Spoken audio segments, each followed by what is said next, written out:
Hello, my dear students. Welcome back to my class where every learning is enjoyable. And good morning to all. कैसे हैं आप सब? आई hope आप सभी अच्छे होंगे.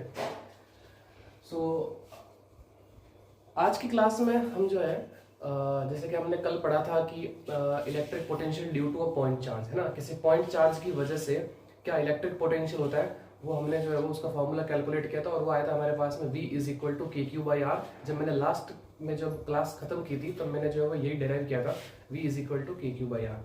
तो आज की क्लास में सबसे पहले हम जो है वो इससे रिलेटेड एक एग्जाम्पल करेंगे, फिर उसके बाद में हम आगे बढ़ेंगे और हम पढ़ेंगे कि इलेक्ट्रिक पोटेंशियल जो हम इलेक्ट्रिक फील्ड से कैसे कैलकुलेट करते हैं. आगे पास में चार्ज से तो आप कैलकुलेट कर लोगे. मान लो कि अगर आपको इलेक्ट्रिक फील्ड दे रखा हो और आपसे पूछ लिया जाए कि बताइए कि इलेक्ट्रिक पोटेंशियल क्या होगा, तो हम जो है वो एक छोटी सी डेरिवेशन है यानी कि electric potential from electric field, उसको पढ़ेंगे.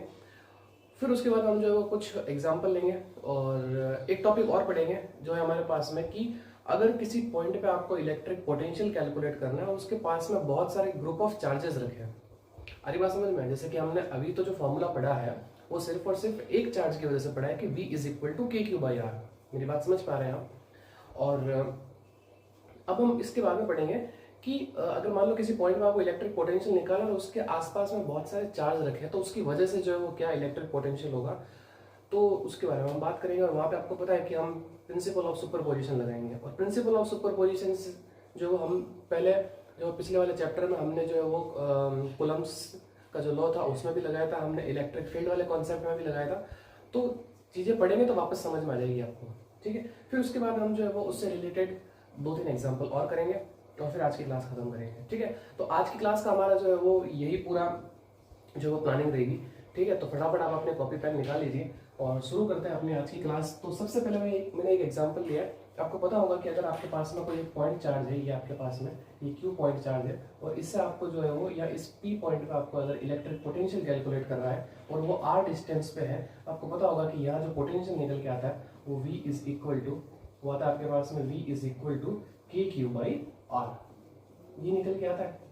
आगे बात समझ, तो यही फॉर्मूला जो हम यहाँ अप्लाई करने वाले हैं. तो देखिए इस क्वेश्चन को क्या कह रहा है ये समझिए. So determine the electric potential at a point 10 centimetre from a positive point charge of 1 nanocoulomb in air. Suppose मान लीजिए कि यहाँ पे आपके पास में ये चार्ज रखा है, ये आपके पास में 1.1 नैनोकूलम का. ठीक है, एयर के अंदर रखा है. इससे आपको पूछा है कि 10 सेंटीमीटर पे एक पॉइंट है, 10 सेंटीमीटर यानी कि यहाँ पे कोई एक पॉइंट है P 10 सेंटीमीटर पे. आपको बता रहा है कि इस पे जो है वो क्या इलेक्ट्रिक पोटेंशियल होगा. मैंने बिल्कुल ही फॉर्मूला बेस्ड जो है वो ये क्वेश्चन लिया है और बहुत ही ईजी है. ठीक है, और एग्जाम में पूछा गया है सिर्फ जो है वो डेटा चेंज किया था और कुछ नहीं है. यहाँ पर डेटा कुछ अलग था, मैंने डेटा कुछ अलग लिया, तो डेटा चेंज हो सकता है, बाकी कॉन्सेप्ट वही देगा. कॉन्सेप्ट को पकड़ कर रखना. मेरी बात समझ पा रहे हैं आप? ओके, सो यहाँ पे आपको जो है वो Q की वैल्यू दे रखी. Q आपको कितना दे रखा है? 1.1 नैनोकूलम. आपको पता होगा नैनोकूलम का मतलब होता है कितना? 10 की पावर -9. क्लियर है था? अच्छा, डिस्टेंस आपको R दे रखी 10 सेंटीमीटर. आपको पता है कि हम यूनिट जो है वो सेम रखते हैं. ऐसा नहीं कि इसको कूलम में चेंज कर दे, इसको आप सेंटीमीटर में रख रहे हो, ऐसा बिल्कुल नहीं करेंगे. इसको भी चेंज करेंगे हम मीटर में. चेंज करने के लिए आपको पता है कि 10 की पावर -2 से मल्टीप्लाई करते हैं तो आपके पास फाइनल आंसर आएगा 10 की पावर -1 मीटर. आई होप आपको समझ में आ रहा होगा. सो ये आपके पास में डिस्टेंस आ गई. नाउ वी नो दैट कि V इज इक्वल टू होता है के क्यू बाई आर और इस K की वैल्यू आपको पता होगी वो कितनी होती है? 9 into 10 to the power 9 multiply इस Q की वैल्यू आप रख लोगे 1.1 into 10 to the power -9 divided by R की वैल्यू आपके पास में कितनी है? 10 की पावर -1. क्लियर है यहाँ तक? सो अब ध्यान से देखिए आप, तो यहाँ से जो है 10 की पावर -9 से 10 की पावर -9 कैंसिल आउट हो जाएगा. क्लियर है यहाँ तक? और आपको पता होगा कि ये आपके पास में कितना है? 10 की पावर -1 है, तो ऊपर जाएगा तो 10 की पावर 1 हो जाएगा. ठीक है, और यहाँ से आप ये पॉइंट हटाओगे तो आप यहाँ नीचे लगाओगे 10. ये पॉइंट हटाया आपने यहाँ से तो यहाँ नीचे लगाया 10. तो ये जब आपके पास में 10 की पावर 1 है तो ये 10 की पावर 1 जो है वो आपके पास में 10 की पावर -1 से कैंसिल आउट हो जाएगा. तो आपके पास बचा क्या? 11 को आप 9 से मल्टीप्लाई करोगे तो फाइनल आंसर आपके पास में आएगा 99 वोल्ट. यानी कि इस चार्ज से 10 सेंटीमीटर डिस्टेंस अगर एक कोई पॉइंट है तो उस पर आपके पास में जो इलेक्ट्रिक पोटेंशियल कितना होगा? V is equal to 99 volt होगा. आई होप आप समझ पा रहे होंगे. ओके, तो ये जो है मैंने एक एग्जांपल लिया था, बहुत ही सिंपल एग्जांपल था. ठीक है, ओके, आप प्रैक्टिस करना इनकी, मैं कुछ जो है वो होमवर्क में भी दे दूंगा. चलिए आगे बढ़ते हैं। चलो अगला टॉपिक पढ़ता है। अगला है हमारे पास में electric potential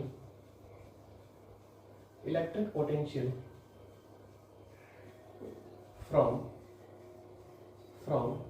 electric field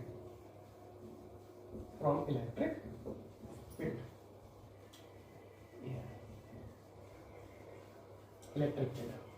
Okay, so suppose that here is electric field, ये इलेक्ट्रिक फील्ड है आपके पास में, क्लियर। और इसमें जो है वो आपके पास में दो पॉइंट रखे हैं, एक पॉइंट ये आपके पास में ए और एक पॉइंट ये आपके पास में, ठीक है, दो पॉइंट है मेरे पास में यहाँ पे, ठीक है। और यहाँ पे जो है वो एक टेस्ट चार्ज रखा क्यू नॉट, इसी पे हम जो है वो जो भी एक्सपेरिमेंट करते हैं उसे भी टेस्ट चार्ज पे करते हैं। तो हमें क्या करना है, सबसे पहले हमें तो जो है वो यहाँ पे पोटेंशियल डिफरेंस निकालना है। मैंने आपको एक चीज बताई थी, आप डायरेक्ट इलेक्ट्रिक पोटेंशियल नहीं कैलकुलेट कर सकते, आपको जो है वो उसके लिए सबसे पहले इलेक्ट्रिक पोटेंशियल डिफरेंस पता होना चाहिए। अगर आपको किसी पॉइंट पे इलेक्ट्रिक पोटेंशियल निकालना है तो दूसरे पॉइंट को आपको कहाँ कंसिडर करना पड़ेगा, इन्फिनिटी पे करना पड़ेगा। आई होप आप मेरी बात समझ पा रहे होंगे। तो अब सबसे पहले मैं क्या करूंगा कि इस चार्ज को मैं उठा के यहाँ से यहाँ तक लेके आऊंगा, क्लियर है। तो जब मैं इस चार्ज को यहाँ से यहाँ उठा के लेके आऊंगा तो मुझे क्या करना पड़ेगा, वर्क करना पड़ेगा, क्लियर। और एक चीज का ध्यान रखो कि इलेक्ट्रिक फील्ड की डायरेक्शन इस तरफ है, तो आपको पता होगा कि ये जो क्यू नॉट चार्ज है वो इस तरफ भागने की कोशिश करेगा, यानी कि इस पे जो फोर्स लगेगा F इज इक्वल टू वो इस तरफ लगेगा, यानी क्यू नॉट इंटू, या आपने चीज पढ़ी है चैप्टर 1 के अंदर कि अगर कोई पॉजिटिव चार्ज है और अगर वो इलेक्ट्रिक फील्ड अगर कोई पॉजिटिव चार्ज है, अगर आप उसको किसी इलेक्ट्रिक फील्ड में लाके रखते हो तो वो किस तरफ मूव करता है, वो in the direction of electric field जो है वो मूव करता है। और अगर आप किसी नेगेटिव चार्ज को अगर आप किसी इलेक्ट्रिक फील्ड में लाके रखते हो तो वो अपोजिट डायरेक्शन, मतलब जो है वो इलेक्ट्रिक फील्ड की अपोजिट डायरेक्शन में जो है वो मूव करता है, क्लियर। इतनी बात आप समझ पा रहे हैं, ओके। तो अब आपको पता है कि हमें क्या करना है, हमें पोटेंशियल डिफरेंस निकालना है। तो सबसे पहले पोटेंशियल डिफरेंस निकालने के लिए हमें एक चीज की जरूरत है, हम जानते हैं कि potential difference VA minus VB जो होगा वो आपके पास में आएगा क्या, माइनस W/Q0। ये होता है पोटेंशियल डिफरेंस, इसको हमने इक्वेशन नंबर 1 दे दिया। तो इसका मतलब अगर Q0 तो मेरे पास में है, मुझे अगर ये वर्क मिल जाए कि यहाँ से यहाँ तक लाने में जो है इसको कितना वर्क करना पड़ा, तो जो मैं बता सकता हूँ कि इस इलेक्ट्रिक फील्ड के अंदर जो दो पॉइंट है उनके बीच में क्या पोटेंशियल डिफरेंस होगा, ठीक है, ओके। तो अब मैंने आपको एक चीज सिखाई थी कि मैं जो है वो इसको डायरेक्ट लेके नहीं आऊंगा, मैं इसको थोड़ा थोड़ा करके लेके आऊंगा। अरे बात समझ में, यानी कि मैंने क्या किया कि इसको पूरा डायरेक्टली लेके ना आके मैं इसको यहाँ तक लेके आया, यहाँ तक, और ये जो डिस्टेंस है वो आपके पास में कितनी है, वो dx डिस्टेंस है। आगे बात समझ में, इस चार्ज को मैं यहाँ तक लेके आया और ये डिस्टेंस कितनी dx है, तो इसका मतलब मुझे यहाँ तक लाने के लिए जो वर्क करना पड़ेगा वो कितना वर्क करना पड़ेगा, तो आपके पास में dx वर्क, सॉरी dw जो है वो आपके पास में वर्क करना पड़ेगा। सो और ये पॉइंट देते हैं अपन यहाँ से C। अरे बात समझ में, तो यहाँ पे लिखते हैं the work done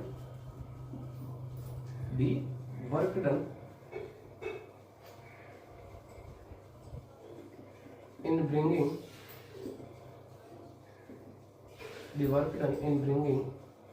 a charge, a positive test charge,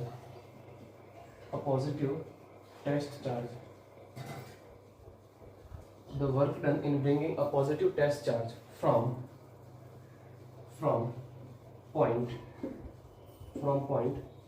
B to C। तो यहाँ तक लाने के लिए मुझे वर्क करना पड़ेगा, वो कौन सा वर्क करना पड़ेगा, स्मॉल वर्क करना पड़ेगा। और वर्क क्या होता है, फोर्स इनटू डिस्प्लेसमेंट। लगा लेंगे हम यहाँ पे फोर्स, ये आपके पास में, ठीक है।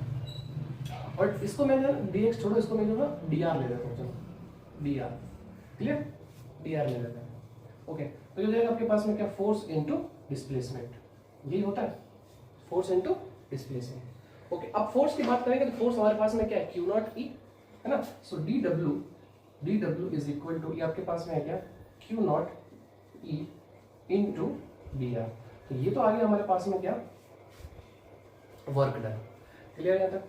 अच्छा, लेकिन हमें क्या चाहिए, हमें तो टोटल वर्क डन चाहिए। ये तो हमने क्या किया कि हमने इसको यहाँ से यहाँ तक, मतलब इसको यहाँ से यहाँ तक लाने में ये वर्क करना पड़ा, लेकिन हमें तो इसको यहाँ से यहाँ तक लेके आना है ना।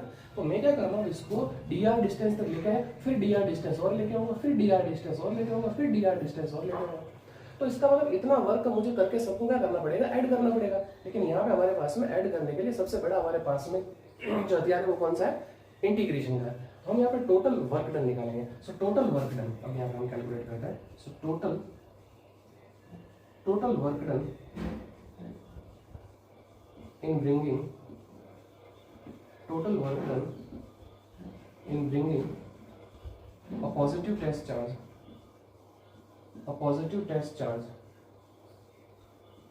from point B to A, यानी कि मुझे जो है वो B से A तक लाने में क्या वर्क करना पड़ेगा, तो मुझे वो W वर्क करना पड़ेगा और वो टोटल वर्क होगा किसका, इंटीग्रेशन किसका, DW का। अब आप कहां से कहां तक लेके आ रहे हो, इसको B से A तक लेके आ रहे हो, तो इसका हमें लिमिट लग जाएगी आपके पास में क्या, B से। क्लियर है आप? आई होप आप चीजें समझ पा रहे हैं। ओके तो अब हम क्या करेंगे, यहाँ DW की वैल्यू रख लेंगे। सो W इज इक्वल टू, ये हो जाएगा आपके पास में इंटीग्रेशन, लिमिट लग जाएगी A से B, ये हो जाएगा आपके पास में Q not multiply E dot dr। Clear है यहाँ तक? क्लियर है? ओके चलो अब ये आपके पास में W की वैल्यू आ गई, तो इसको दे देते हैं हम क्या, इक्वेशन नंबर 2 दे देते हैं। ठीक है, अब इस 2 की वैल्यू जो अपन 1 में रख लेते हैं। ठीक है, सो पुट इक्वेशन 2 इन 1। सो 1 में रखेंगे इसकी वैल्यू को, तो आपको क्या मिलेगा, देखिए यहाँ पे। So VA minus VB is equal to minus integration from B to A, from B to A। तो ये जाएगा आपके पास में फ्रॉम B to A और Q naught into E dot dr divided by Q naught. So ये आपके पास में Q नॉट से Q नॉट कैंसिल आउट हो जाएगा, तो आपके पास में बचेगा क्या, आपके पास फाइनली बचेगा यहाँ पे VA minus VB is equal to minus integration E dot dr। ये है आपके पास में फाइनल रिजल्ट, यानी कि आपको इलेक्ट्रिक पोटेंशियल डिफरेंस निकालना है ना। अगर आपको पोटेंशियल डिफरेंस निकालना है, अच्छा इसको मैं थोड़ा सा ऐसा भी कर सकता हूँ, यहाँ पे थोड़ा सा इसको चेंज करता हूँ, क्योंकि मुझे अगर इलेक्ट्रिक पोटेंशियल निकालना होगा तो मुझे V को कहाँ मानना पड़ेगा, इन्फिनिटी पर मानना पड़ेगा। ठीक है ना, यानी कि इससे जो हमें रिजल्ट मिला वो क्या मिला, वो आपको मिला कि VA minus VB is equal to minus integration E dot dr। तो कहां से कहां तक, B से A। तो ये आपको जो वो रिजल्ट मिल गया फाइनल। तो ये तो क्या आपके पास में पोटेंशियल डिफरेंस है। अरे बात समझ, अगर आपको मान लो कि A पे अगर आपको पोटेंशियल डिफरेंस चाहिए तो आपको B को कहाँ मानना पड़ेगा, इन्फिनिटी पे मानना पड़ेगा। अगर B इन्फिनिटी पे है तो हम बोल सकते हैं कि A पॉइंट का पोटेंशियल क्या होगा। Now if B at infinity, so then VB is equal to 0। अगर VB इज इक्वल टू 0 हो जाएगा तो हमें जो है वो A का पोटेंशियल मिल जाएगा। So VA is equal to minus integration from infinity to A E dot dr। I hope आप चीजें समझ पा रहे हैं। क्लियर है तक? तो ये तो हो गया हमारे पास में पोटेंशियल डिफरेंस और ये हो गया हमारे पास में पोटेंशियल A पॉइंट। ठीक है, ये पोटेंशियल डिफरेंस हो गया 2 पॉइंट के बीच का और ये पोटेंशियल है। तो इस तरीके से जो है वो इलेक्ट्रिक पोटेंशियल निकालते हैं इलेक्ट्रिक फील्ड से। तो ये देखो आप जो इलेक्ट्रिक फील्ड दे रखा है, तो इससे हम जो है इलेक्ट्रिक पोटेंशियल कैलकुलेट कर सकते हैं।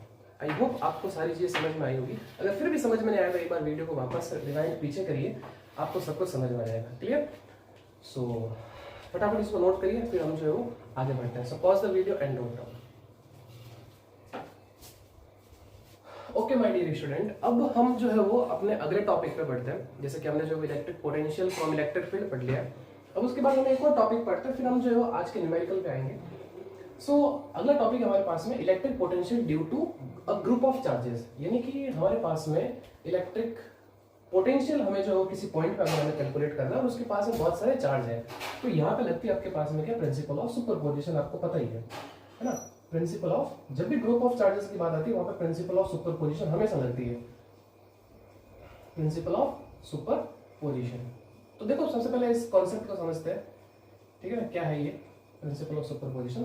सपोज दैट यहाँ पे मेरे पास में कोई एक पॉइंट है, ठीक है ना, ये P पॉइंट है। इस पॉइंट पे जो है मुझे टोटल इलेक्ट्रिक पोटेंशियल कैलकुलेट करना और इसके पास में बहुत सारे चार्ज है। मान लीजिए कि एक चार्ज यहाँ पे रखा हुआ है, ये चार्ज है मेरे पास में Q1, एक चार्ज जो है वो मेरे पास में यहाँ पे रखा हुआ है, ये चार्ज है मेरे पास में क्या, Q2।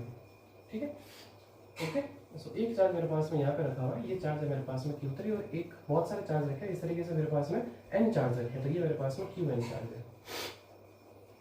ठीक है, इस चार्ज की इस पॉइंट से डिस्टेंस जो है वो R1 होगी, इस चार्ज से इस पॉइंट की डिस्टेंस R2 होगी और इससे इसकी डिस्टेंस R3 और इस तरीके से इसकी डिस्टेंस जो है यहाँ पे कितनी है Rn है। मेरे पास में कितना N चार्जेस रखे हैं।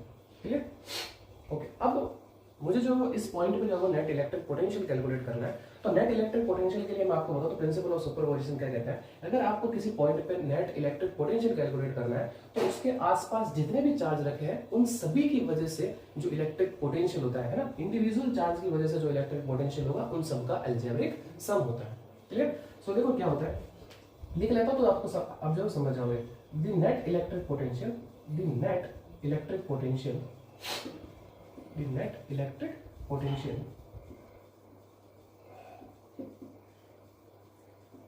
at a point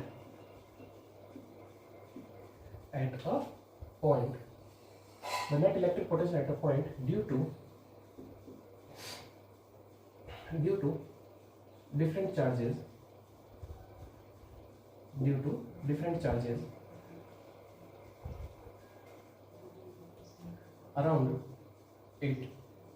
around it is equal to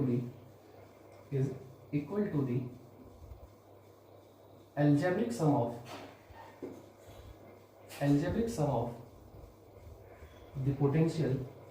algebraic sum of the potential क्या लिखा हमने? The net electric potential at a point due to different charges around it is equal to the algebraic sum of the potential of different charges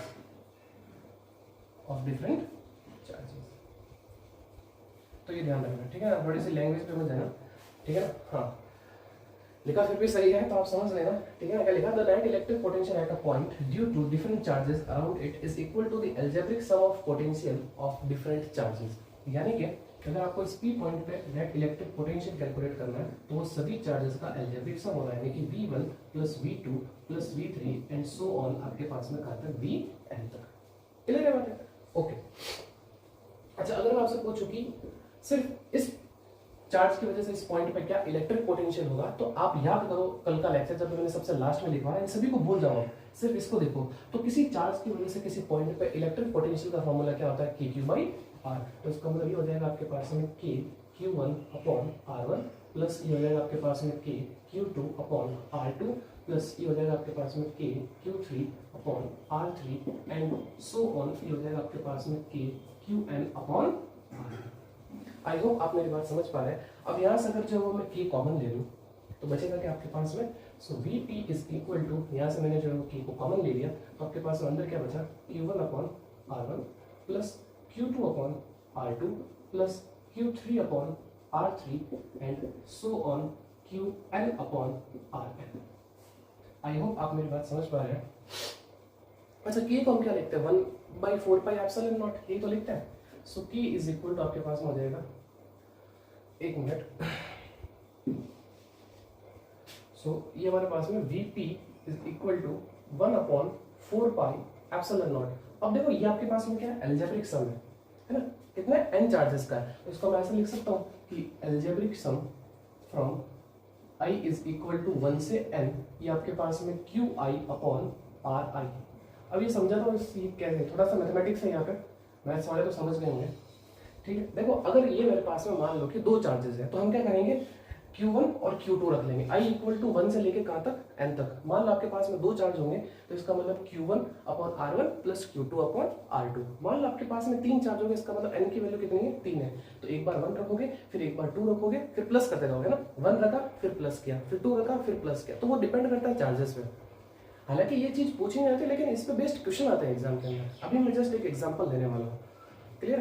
तो ये होता है आपके पास में कि जब आपके पास में कोई भी अगर पॉइंट हो और उस पॉइंट पे अगर आपको इलेक्ट्रिक पोटेंशियल कैलकुलेट करना है तो उसके आसपास जितने भी चार्ज रखे हैं उन सबका आप क्या करो? अलजेब्रिक सम कर दो, ठीक है ना। सभी की वजह से जो इलेक्ट्रिक पोटेंशियल होगा उन सबको जोड़ दो, ठीक है, सीधी सी बात है, या ऐड करो जैसा आप समझते हो। तो ये एग्जांपल लेते हैं, उससे आपको जो है सारी चीजें क्लियर हो जाएगी, ठीक है। तो एग्जांपल आपको जो है कुछ इस तरीके से कहता है कि calculate the net electric potential at the centre of the circle. Okay, एक एग्जांपल ले रहा हूं मैं कि calculate the net electric potential, calculate the net electric potential at the center of the circle where radius of circle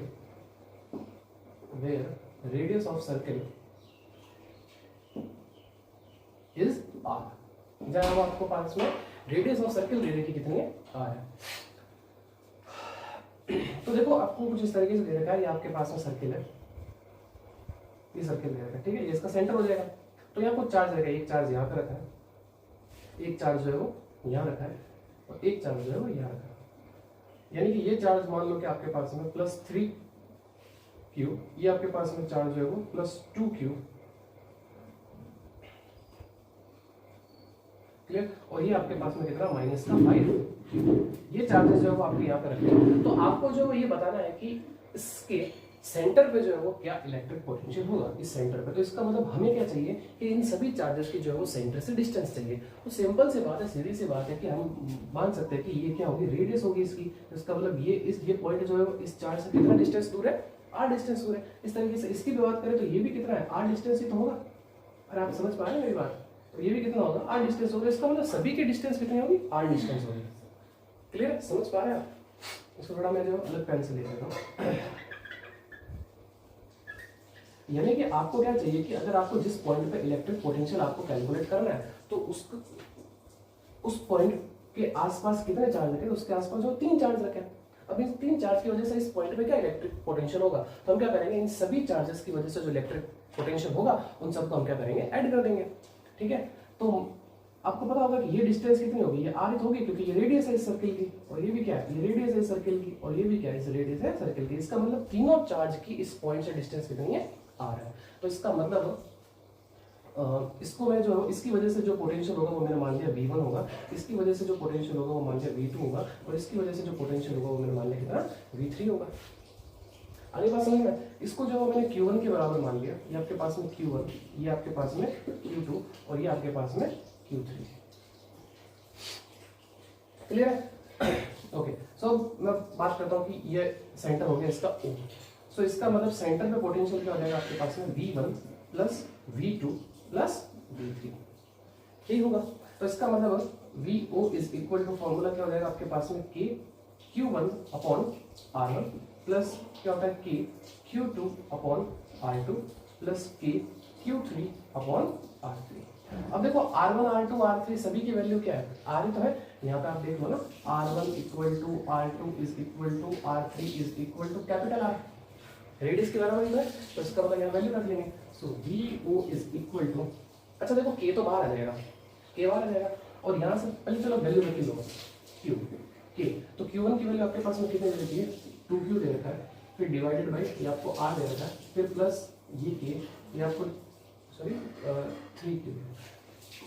3Q दे रखा है, ये आपके पास में कितना 2Q दे रखा है, और डिवाइडेड बाई R, और फिर प्लस ये आपको दे रखा है कितना K, और ये माइनस का 5Q अपॉन और ये R। तो देखो K अपॉन R तो कॉमन आ जाएगा यहाँ से, so VO is equal to K by R। अंदर क्या बचा आपके पास में, 2Q plus 3Q minus 5Q। तो इसका मतलब देखो आपके पास में ये 2Q प्लस 3Q कितना हो जाएगा, 5Q हो जाएगा। यानी कि ये तो आपके पास में कैंसिल आउट हो जाएंगे, तो आपके पास में बचेगा यहाँ पे 0, और 0 को किसी भी डिजिट से मल्टीप्लाई करोगे या किसी भी वैल्यू से मल्टीप्लाई करोगे तो इसका मतलब पूरी वैल्यू क्या हो जाती है, 0 हो जाती है। तो इसका मतलब फाइनल आंसर अपने पास में यहाँ पे क्या आएगा कि इसके सेंटर पे जो पोटेंशियल है वो कितने वोल्ट है, वो 0 वोल्ट है। तो क्योंकि मैंने डेटा ऐसा सेंड किया था, मतलब डेटा ऐसा सेंड किया था कि ये सब कट जाए, ऐड हो गया है। अरे बात समझ में, हमेशा 0 नहीं होगा, वो डेटा पे डिपेंड करेगा। ठीक है, ऐसा नहीं कि सेंटर का पोटेंशियल 0 होता है, चार्जेस पे भी डिपेंड करता है, ठीक है ना। सो ये था हमारे पास में एक एग्जांपल। तो आई होप आपको ये समझ में आया होगा। तो फटाफट इसको नोट करें, फिर हम जो है वो अगले एग्जांपल पे बढ़ते हैं, ठीक है। So pause the video and note down. So चलिए अब जो है वो हम अगले एग्जाम्पल पे चलते हैं, और काफी अच्छा और काफी जबरदस्त एग्जाम्पल है, ये एग्जाम में पूछा गया है, ठीक है ना। ऐसा क्वेश्चन एग्जाम में पूछा गया है, ठीक है ना, चाहे सीबीएसई हो चाहे आरबीएसई हो, मतलब वो कैसा भी बोर्ड हो, ये क्वेश्चन जो है वो एग्जाम में बहुत ज्यादा पूछा गया है, ठीक है ना। तो समझते हैं इस क्वेश्चन को क्या है कि देखिए, the distance between two charges 4 nanocoulomb and -3 nanocoulomb is 0.1 metre. At what point on the line joining of these charges electric potential will be zero. यानी कि इसमें ये क्वेश्चन पूछा है कि आपके पास में दो चार्ज है और उनके बीच की डिस्टेंस कुछ दे रखी है। तो क्वेश्चन इस तरीके से आता है कि कोई दो चार्ज दे रखे होते हैं आपको, और उनके बीच की डिस्टेंस जो है आपको दे रखी होती है, और पूछता है कि इन दोनों चार्जेस को मिलाने वाली जो लाइन है उसके किस पॉइंट पे इलेक्ट्रिक पोटेंशियल जीरो होगा। आपको याद होगा तो मैंने ऐसा ही क्वेश्चन जो है वो मैंने इलेक्ट्रिक फील्ड में भी करवाया था। अरे बात नहीं, ऐसा क्वेश्चन जो है वो मैंने इलेक्ट्रिक फील्ड में भी करवाया था, आप जाके जरूर देखना उसको। देखिए कुछ कॉन्सेप्ट यहाँ पे भी लगेंगे वहां के। तो देखो कैसे, मैंने वहां एक चीज बताई थी आपको, अभी बताता हूँ। मान लीजिए कि आपके पास में ये दो चार्ज है, ठीक है, एक ये चार्ज और एक ये चार्ज आपके पास में है, ठीक है, एक ये चार्ज, ये आपके पास में कितना है 4 नैनोकूलम, और ये आपके पास में कितना -3 नैनोकूलम, क्लियर। इनके बीच की डिस्टेंस जो है आपको दे रखी है कितनी, 0.1 मीटर दे रखी है, ये आपको 0.1 मीटर दे रखी है, क्लियर। अब ध्यान से देखिए, मैंने आपको एक चीज वहां पे सिखाई थी कि देखो लाइन ज्वाइनिंग तो ये पूरी लाइन है, अरे बात समझ में। तो इसका मतलब इलेक्ट्रिक पोटेंशियल यहाँ भी जीरो हो सकता है, यहाँ भी जीरो हो सकता है, और यहाँ भी जीरो हो सकता है। तो इसका मतलब हम जो है वो अपना टाइम वेस्ट नहीं करेंगे। मैंने आपको ये चीज कंप्लीटली कैसे करना है मैंने अप्रोच बिल्कुल बताई थी आपको, कि मैंने आपको तीनों जगह पे लेके जो मैंने इलेक्ट्रिक फील्ड वाले चैप्टर में मैंने आपको ऐसा क्वेश्चन करवाया था। मैंने वहाँ पे दो चार्ज लिए थे, और दोनों के लाइन ज्वाइनिंग, मतलब दोनों चार्जेस के लाइन ज्वाइनिंग के लिए किस पॉइंट पे इलेक्ट्रिक फील्ड जीरो होगा, वहाँ पे ये क्वेश्चन था। तो मैंने आपको जो सभी जगह पे लेके बताया था कि यहाँ होगा, यहाँ होगा या यहाँ होगा। वो चार्जेस पे भी डिपेंड करता था कि सेम काइंड ऑफ चार्जेस है या अपोजिट काइंड ऑफ चार्जेस है, यानी कि दोनों पॉजिटिव है दोनों नेगेटिव है। मतलब पॉजिटिव नहीं, दोनों पॉजिटिव दोनों नेगेटिव वाले के लिए केस एक ही होता है, बट पॉजिटिव और नेगेटिव है तब केस जो है डिफरेंट होता है। तो वहाँ पे मैंने एक चीज बताई थी, और मैंने एक चीज आपको सिखाई थी वहाँ पे। मैंने कहा था कि अगर इस तरीके का क्वेश्चन आए तो आप इलेक्ट्रिक पोटेंशियल वहां जीरो करना जहां आपके पास में छोटा चार्ज है। तो इसका मतलब इन दोनों में से छोटा वाला चार्ज कौन सा है, 3 नैनोकूलम। अरे बात समझ में। तो इलेक्ट्रिक पोटेंशियल जो है वो जीरो का होगा, वो यहाँ पे होगा, इसके पास में कहीं यहाँ मान लो, ठीक है। अच्छा, लाइन ज्वाइनिंग तो यहाँ पे, तो इसका मतलब एक इस तरफ भी हो सकता है, लेकिन इस तरफ नहीं होगा, ये ध्यान रखना। क्यों नहीं होगा, ये तो बड़ा चार्ज है ना, इलेक्ट्रिक पोटेंशियल को जीरो करना है तो ये इसके बराबर थोड़ी आ सकता है, ये इससे कम हो सकता है यहाँ पे लाके। आरी बात समझ में। अगर आप इलेक्ट्रिक पोटेंशियल को यहाँ जीरो करोगे तो ये कहाँ अपना इलेक्ट्रिक पोटेंशियल बढ़ाएगा, क्योंकि फॉर्मूला क्या होता है k3/r, डिस्टेंस बढ़ेगी तो इलेक्ट्रिक पोटेंशियल क्या हो जाएगा आपके पास में, डिक्रीज हो जाएगा। तो यहाँ पे तो इलेक्ट्रिक पोटेंशियल डिक्रीज हो रहा है ना, और इसका इलेक्ट्रिक पोटेंशियल ऑलरेडी ज्यादा होगा, तो हम चाहते हैं कि इसका इलेक्ट्रिक पोटेंशियल यहाँ तक बढ़े, तब जाके बराबर होगा ना, लेकिन यहाँ पे नहीं होगा। तो क्योंकि देखो यहाँ इलेक्ट्रिक पोटेंशियल कुछ होगा और ये इसके पास में और ये इससे दूर है, तो इसका मतलब यहाँ इलेक्ट्रिक पोटेंशियल कम होगा, और इसका इलेक्ट्रिक पोटेंशियल ऑलरेडी कम है, तो इसका मतलब यहाँ जीरो हो सकता है। और एक का हो सकता है, एक यहाँ पे जो है वो जीरो हो सकता है। तो इसका मतलब ये पॉइंट मैंने P दे दिया, तो इस पॉइंट को मैंने नाम दे दिया क्या, Q। क्लियर है यहाँ तक? ओके। अब मैंने ये कंसिडर किया कि यहाँ से यहाँ तक की जो डिस्टेंस है वो मेरे पास में कितनी है, x है। ये मेरे पास में x डिस्टेंस। यहाँ पे दो केस है, ठीक है ना। ओके, तो इसका मतलब बाकी बची मेरे पास में ये वाली जो डिस्टेंस होगी वो मेरे पास में कितनी होगी, 0. ये जो डिस्टेंस होगी वो मेरे पास में कितनी होगी, 0.1 माइनस x। क्लियर है, समझ में आ रही चीज है? ओके। अब बात करते हैं कि यहाँ की, तो इस ये जो डिस्टेंस है मेरे पास में, ये मैंने मान ली यहाँ से लेके यहाँ तक की डिस्टेंस वो है आपके पास में कितनी, x डैश। तो इसका मतलब इस चार्ज से इस पॉइंट की डिस्टेंस कितनी होगी मेरे पास में, वो हो जाएगी कितनी, 0.1, यानी कि यहां से लेके यहां तक की जो डिस्टेंस है वो मेरे पास में कितनी हो जाएगी, 0.1 प्लस x। क्लियर है यहाँ तक? अरे हमें क्या चाहिए, हमें उस पॉइंट से डिस्टेंस चाहिए दोनों चार्जेस से, है ना, उस पॉइंट से डिस्टेंस चाहिए दोनों चार्जेस की। तो इस चार्ज से डिस्टेंस x डैश है और ये कोई आपके पास में 0.1 है, तो इस पॉइंट के इस चार्ज से डिस्टेंस कितनी हो जाएगी, 0.1 प्लस x डैश ही तो होगी, 0.1 प्लस x डैश। तो हम जो है वो यहाँ पे दो केस बन गए। एक तो हमारे पास में P पॉइंट पे, तो सपोज हमारे पास में फर्स्ट केस हमारे पास में ना कि मान लीजिए कि P पॉइंट पे जो है इलेक्ट्रिक पोटेंशियल जीरो हो रहा है। अब मुझे बताओ किसी पॉइंट पे इलेक्ट्रिक पोटेंशियल निकालना है और उसके पास में दो चार्जेस रखे हैं, तो इसका मतलब इसको मैं ऐसे लिख सकता हूँ, इसको चार्ज नंबर 1 दे दीजिए और इसको चार्ज नंबर 2 दे दीजिए, ठीक है। तो इसका हम ऐसे लिख सकते हैं इसको कि V1 plus V2 is equal to क्या हो जाएगा आपके पास में 0 हो जाएगा। क्लियर। अच्छा अब बात करते हैं इसको हम जो उस तरफ शिफ्ट कर लेते हैं तो आपके पास में V1 इज इक्वल टू कितना आ जाएगा V2 हो जाएगा माइनस का V2। अब V1 फॉर्मूला क्या होता है KQ/R, तो यानी कि इस पॉइंट पे जो इलेक्ट्रिक पोटेंशियल इस चार्ज की वजह से, तो फॉर्मूला क्या होगा आपके पास में Q आपके पास में कितना है 4 नैनो कूलम, तो नैनो कूलम को हमने चेंज कर दिया कितना 10⁻⁹ डिवाइडेड बाई R। इस चार्ज से इस पॉइंट की डिस्टेंस आपके पास में कितनी है x, वो हमने ऑलरेडी कंसीडर कर लिया, is equal to minus V2 आपके पास में फॉर्मूला क्या होता है KQ/R, तो इसका मतलब ये हो जाएगा आपके पास में K की वैल्यू हम K रखेंगे क्योंकि K से K तो कट जाएगा इंटू माइनस का 3, तो इसका मतलब ये हो जाएगा आपके पास में -3 इंटू 10⁻⁹ और फिर डिवाइडेड बाई R। तो इस चार्ज की इस पॉइंट से डिस्टेंस कितनी है आपके पास में 0.1 माइनस x। क्लियर है? ओके। तो अब देखो यहाँ पे क्या क्या चीजें कट रही है आपके पास में, तो देखो ये K से ये K कैंसिल आउट हो जाएगा, 10⁻⁹ से 10⁻⁹ कैंसिल आउट हो जाएगा और माइनस और ये माइनस मिलके प्लस हो जाएंगे। क्लियर है? तो बचा क्या आपके पास में यहाँ पे, यहाँ बचा आपके पास में 4/x इज इक्वल टू, यहाँ से आपके पास में कितना है 3/0.1 माइनस x। अब क्या करो आप यहाँ पे क्रॉस मल्टीप्लाई कर लो, अब आप यहाँ पे क्रॉस मल्टीप्लाई कर लो तो ये हो जाएगा आपके पास में कितना 0.4 माइनस ये हो जाएगा आपके पास में 4x। क्लियर? और ये इस तरफ चला जाएगा, ये हो जाएगा आपके पास में कितना 3x। इसको उधर शिफ्ट कर लेंगे, सो 0.4 इज इक्वल टू आपके पास में कितना आ जाएगा 7x। So x is equal to, यहाँ से आप कैलकुलेट कर लो, x is equal to 0.4 divided by 7। तो जब आप इसको सॉल्व करोगे तो आपके पास में x की वैल्यू जो है वो निकल के आएगी x इज इक्वल टू 0.057। आप एक बार जो कैलकुलेट करके देख लेना, ठीक है। यानी कि इस चार्ज से इलेक्ट्रिक पोटेंशियल कितने डिस्टेंस पे जीरो हो रहा है 0.05 मीटर डिस्टेंस पे। अगर आपसे पूछ लेना कि बताओ इस चार्ज से कितने डिस्टेंस पे इलेक्ट्रिक पोटेंशियल जीरो हो रहा है, तो हम क्या करेंगे 0.1 में से x को माइनस कर देंगे, हमारे पास में आंसर आ जाएगा। क्लियर? ओके। अब बात करते हैं Q पॉइंट पे अगर मान लीजिए कि इलेक्ट्रिक पोटेंशियल जीरो हो रहा होगा तो क्या होगा, VQ इज इक्वल टू 0। तो इसका मतलब वही केस कि V1 plus V2 is equal to 0 यहाँ पे, ठीक है। तो यहाँ पे आ जाएगा आपके पास में V1 is equal to minus का V2। अब वही हमारे पास में फॉर्मूला कि इस पॉइंट पे इलेक्ट्रिक पोटेंशियल इस चार्ज की वजह से, तो फॉर्मूला हो जाएगा आपके पास में KQ/R। तो यहाँ से इसकी डिस्टेंस कितनी है आपके पास में 0.1 प्लस x।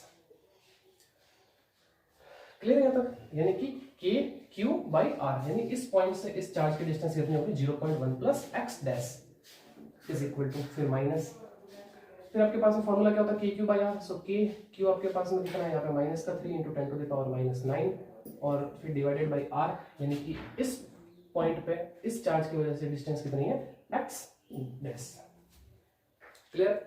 ओके। अब जो चीजें कैंसिल आउट हो रही है उनको कैंसिल कर दो, यानी कि K की वैल्यू K से कैंसिल आउट हो जाएगी, 10⁻⁹ से 10⁻⁹ कैंसिल आउट हो जाएगा, माइनस माइनस मिलके ये प्लस हो जाएगा, ठीक है। तो बचा आपके पास में यहाँ पे क्या 4 divided by 0.1 plus x dash is equal to 3/x dash. अब क्रॉस मल्टीप्लाई कर लो इसको, तो ये जब इस तरफ आएगा तो ये आपके पास में कितना हो जाएगा 4x dash is equal to ये आपके पास में कितना हो जाएगा 0.3 हो जाएगा।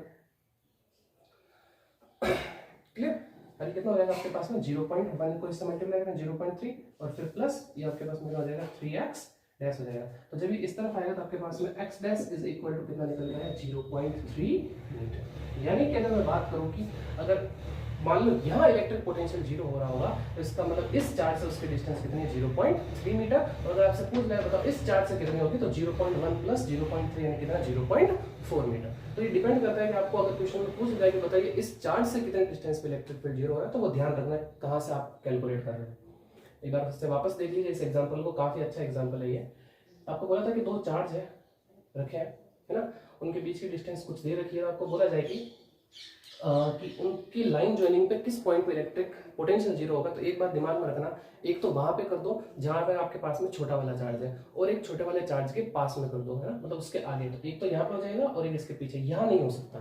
क्लियर? वो रीजन मैंने बता दिया। अगर आपको और डिटेल में जानना है तो मैंने इलेक्ट्रिक फील्ड वाले चैप्टर में मैंने वहां पे इलेक्ट्रिक फील्ड के बारे में जो एग्जाम्पल करवाए थे वो हमने अच्छे से एक्सप्लेन किया, ठीक है। जिनको पता है तो वो अच्छी बात है, ठीक है। तो अब हमने क्या किया कि एक पहले केस ये ले लिया, फिर इसके लिए किया, तो Vp इज इक्वल टू 0 हो जाएगा। तो अब आपको पता है कि किसी पॉइंट पे इलेक्ट्रिक पोटेंशियल, और आपको कैलकुलेट करना उसके पास में बहुत सारे चार्ज रखे, तो हमारे पास में 2 चार्ज रखे हैं, तो 2 चार्ज को ऐड कर दिया, अलजेब्रिक सम कर दिया, इज इक्वल टू 0, इसको उस तरफ शिफ्ट कर दिया, माइनस का V2 हो गया। अब V1 फॉर्मूला वही K Q1 अपॉन R, इसके लिए आपके पास हो जाएगा माइनस, तो ये है ही है, फिर K इस Q की वैल्यू। अच्छा ध्यान रखना, इलेक्ट्रिक पोटेंशियल में हम जो है वो चार्ज को विद साइन करते हैं, ध्यान रखना, ठीक है ना। ये और फिर डिवाइडेड बाई इस चार्ज से इस पॉइंट की डिस्टेंस कितनी 0.1 माइनस एक्स कर लिया। यहाँ पे आपके पास कितना बचा 4/x, यहाँ से आपके पास में 3/0.1 माइनस एक्स, कैलकुलेट कर लिया, इसको इस तरह से शिफ्ट कर लिया, 0.4 minus 4x is equal to 3x, और सॉल्व कर लिया, आंसर आ गया कितना 0.057 मीटर। अब बात करते हैं क्यू पॉइंट पर अगर इलेक्ट्रिक पोटेंशियल 0 होगा तो V1 plus V2 is equal to 0, तो उस तरफ शिफ्ट करेंगे तो माइनस V2 हो जाएगा, और वैल्यू रख लेंगे वही कि KQ/R, और उस तरफ भी KQ/R, ठीक है। क्रॉस मल्टीप्लाई करेंगे तो यहाँ से आपके पास में कितना बचेगा 4/0.1 plus x dash is equal to 3/x dash, cross multiply करो तो ये हो जाएगा 4x डैश, ये हो जाएगा 0.3 प्लस 3x डैश, इसको इस तरफ शिफ्ट करेंगे तो 4 में से 3 चला जाएगा, पीछे 1 बचेगा, और यहाँ पे आपके पास में कितना 0.3 मीटर। तो ये था हमारे पास में बहुत ही बेहतरीन एग्जाम्पल, और एग्जाम में जो ये पूछा गया कई बार, क्लियर है, ओके। तो आज की क्लास में इतना ही। नेक्स्ट क्लास में हम जो है वो इलेक्ट्रिक पोटेंशियल कैलकुलेट करेंगे due to a electric dipole, पढ़ के जरूर आना आप, ठीक है ना, हम इसको डिस्कस करेंगे। अब एक बार जरूर पढ़ना कि इलेक्ट्रिक पोटेंशियल क्या होता है ड्यू टू इलेक्ट्रिक डायपोल। तो आई होप आपको आज की क्लास में बहुत अच्छे से मजा आया होगा, और काफ़ी कुछ चीज़ें जो आपको सीखने को मिली होगी। तो मिलते हैं नेक्स्ट वीडियो में, तब तक थैंक यू सो मच।